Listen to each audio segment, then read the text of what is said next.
सानै दिनै टंला आरो भेरगाव आंनि माने पानेरि समस्थियाव गोलैयोमोन बे मोननैबो समस्थिया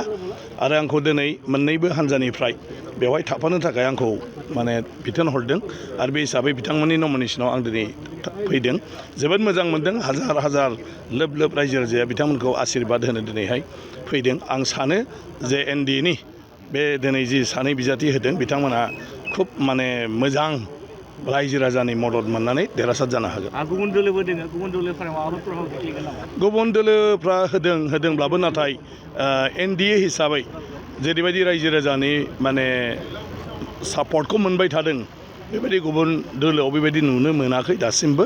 अदेबानि 26 अक्ट'निफ्रायसो जिहेतु अफिसियेल डिक्लारेसना जागोन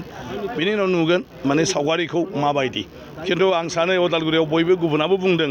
दाख्लैबो एनडिएनि मानगेदेर रिहन दैमारि आरो सरन बर' बिथांनियाव जेसेबां माने सुबुंफोर फैदों बेबायदि गुबुन हान्जानाव फैयाखै आरो दिनैबो जेसेबां फैदों बेसे गुबुन हान्जानाव फैयाखै बेखौ लानानै बयबो बुंदों जे माने देरहानाया पाक्का आरो एनडिएआ उदालगुरिया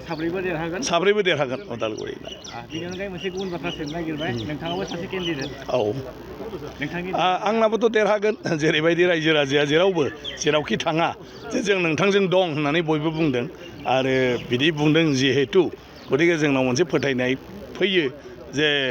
जोंखौ जेब्ला बयबो बरायो जोंखौ जेब्ला बेबायदि बयबो जों दंफायो होनो होमब्ला निश्चित भाबै जों बिसायख'थियाव देरहासार जागोन